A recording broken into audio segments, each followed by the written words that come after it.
तो हेलो दोस्तों, उम्मीद करते हैं आप सभी अच्छे होंगे। आज हम लोग पढ़ने वाले हैं वैदिक सभ्यता के एमसीक्यू।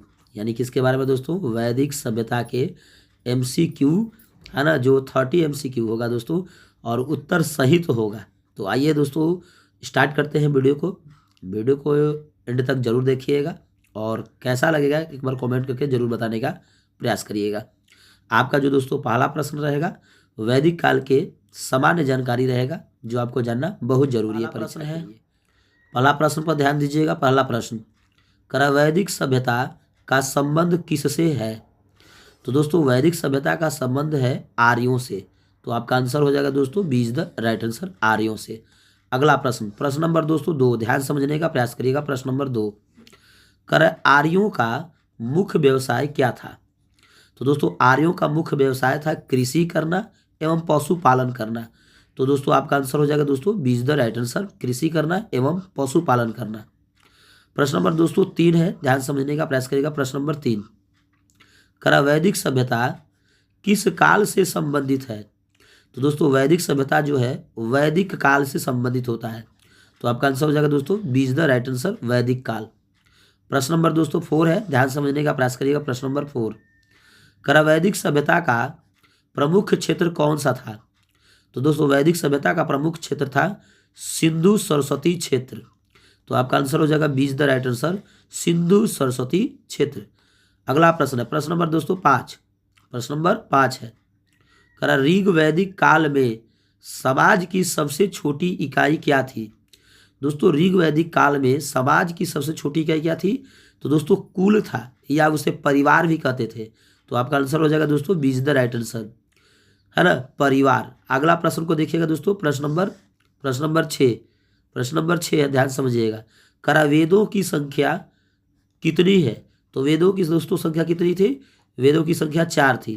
तो आपका आंसर हो जाएगा C is the right answer, 4। अगला प्रश्न है, प्रश्न नंबर दोस्तों 7 है, ध्यान समझने का प्रयास करिएगा। सबसे प्राचीन वेद कौन सा है? तो दोस्तों सबसे प्राचीन वेद कौन सा है? ऋग वेद है। तो आपका आंसर हो जाएगा दोस्तों D is the right answer, Rig Veda. अगला प्रश्न है दोस्तों, प्रश्न नंबर 8, ध्यान समझने का प्रयास करिएगा। प्रश्न नंबर 8, ऋग वेद में कितने मंडल है? तो दोस्तों ऋग वेद में 10 मंडल थे। तो आपका आंसर हो जाएगा B is the right answer, 10 मंडल।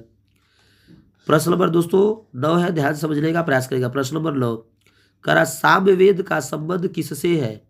यानी सामवेद का संबंध किससे है दोस्तों? तो संगीत से था, है ना। तो सामवेद का संगीत से संबंध होता है। तो आपका आंसर हो जाएगा B is the right answer, संगीत। अगला प्रश्न पर ध्यान दीजिएगा दोस्तों, प्रश्न नंबर 10, प्रश्न नंबर 10 पर ध्यान दीजिएगा। अथर्ववेद किससे संबंधित है? तो दोस्तों अथर्ववेद जो था चिकित्सा एवं मंडल से संबंधित था। तो आपका आंसर हो जाएगा दोस्तों ए इज द राइट आंसर, चिकित्सा एवं मंडल। प्रश्न नंबर दोस्तों 11, ध्यान समझने का प्रयास करिएगा। प्रश्न नंबर 11, वैदिक सभ्यता किस प्रकार का था? तो दोस्तों वैदिक सभ्यता जो था पितृसत्तात्मक था, यानी पिता के बाद पुत्र का शासक बनता था, पुत्र के बाद फिर अगला पुत्र का शासक बनता था, यानी पित्रात्मक था, है ना, पितृसत्तात्मक बोलते हैं उसको। तो आपका आंसर हो जाएगा दोस्तों B is the right answer. अगला प्रश्न, प्रश्न नंबर दोस्तों 12, ध्यान समझने का प्रयास करिएगा। प्रश्न नंबर 12, वर्ण व्यवस्था कितने भागों में विकसित थी? यानी वैदिक सभ्यता के वर्ण व्यवस्था कितने भागों में विकसित थी? तो आपका आंसर हो जाएगा दोस्तों 4 भाग में, यानी आपका हो जाएगा answer C is the right answer, 4 भाग। प्रश्न नंबर दोस्तों 13, ध्यान समझने का प्रयास करिएगा। प्रश्न नंबर 13, निम्न में से कौन सा वर्ण नहीं था? निम्न में से कौन सा वर्ण नहीं था? किसान वर्ण के लोग नहीं थे दोस्तों। तो आपका आंसर हो जाएगा D is the right answer, ठीक है। प्रश्न नंबर दोस्तों 14, ध्यान समझने का प्रयास करिएगा। प्रश्न नंबर 14, वैदिक काल में राजा को क्या कहा जाता था? वैदिक काल में दोस्तों राजा को राजन कहा जाता था। तो आपका आंसर हो जाएगा B is the right answer, Rajan. दोस्तों प्रश्न नंबर 15, प्रश्न नंबर दोस्तों 15, ध्यान समझने का प्रयास करिएगा। सभा और समिति क्या थी? तो दोस्तों सभा और समिति का अर्थ होता है राजनीतिक संस्थाएं। तो आपका आंसर हो जाएगा दोस्तों B is the right answer, राजनीतिक संस्थाएं। प्रश्न नंबर दोस्तों 16 पर ध्यान दीजिएगा। प्रश्न नंबर 16, ऋग्वेद में सबसे प्रमुख देवता कौन थे?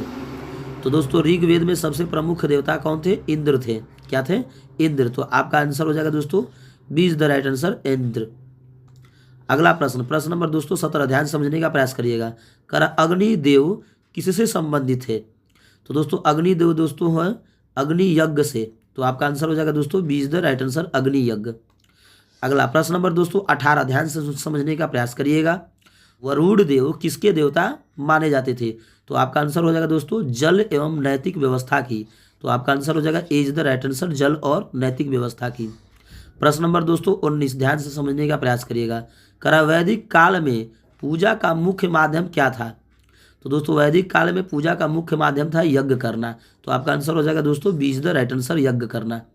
प्रश्न नंबर दोस्तों 20 को ध्यान से समझने का प्रयास करिएगा। प्रश्न नंबर 20, करा गाय को क्या माना जाता था? यानी ऋग वैदिक काल में गाय को क्या माना जाता था? तो आपका आंसर हो जाएगा दोस्तों है ना पवित्र एवं संपत्ति। गाय को उस समय पवित्र है ना एवं संपत्ति माना जाता था। तो आपका आंसर हो जाएगा ए इज द राइट आंसर। अगला प्रश्न, प्रश्न नंबर दोस्तों 21, प्रश्न नंबर 21 पर ध्यान दीजिएगा। करा उत्तर वैदिक काल में मुख्य धातु कौन सी थी? तो दोस्तों उत्तर वैदिक काल में लोहा मुख्य रूप से धातु माना जाता था। तो आपका आंसर हो जाएगा दोस्तों B is the right answer, लोहा। प्रश्न नंबर दोस्तों 22 पर ध्यान दीजिएगा। प्रश्न नंबर 22, करा उत्तर वैदिक काल में कृषि का विकास क्यों हुआ? तो दोस्तों उत्तर वैदिक काल में कृषि का विकास लोहे के औजार से हुआ था, है ना। किससे हुआ था? लोहे के औजार से हुआ था। तो आपका आंसर हो जाएगा B is the right answer. प्रश्न नंबर दोस्तों 23 है, ध्यान समझने का प्रयास करिएगा। प्रश्न नंबर 23, करा उत्तर वैदिक काल में राज्य व्यवस्था कैसी थी?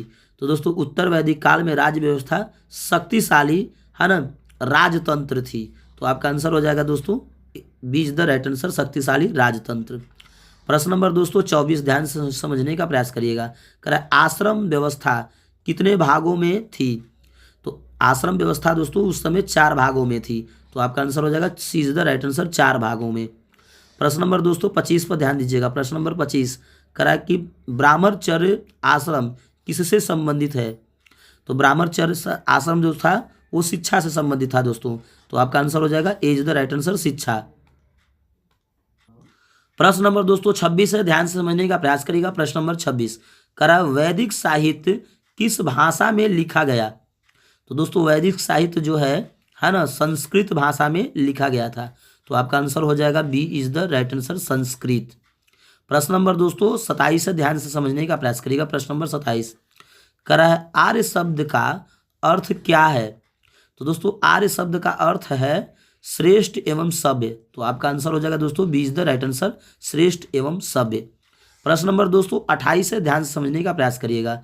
करा वैदिक काल में धन का प्रमुख आधार क्या था? तो दोस्तों वैदिक काल में धन का प्रमुख पशुधन था। तो आपका आंसर हो जाएगा दोस्तों B is the right answer.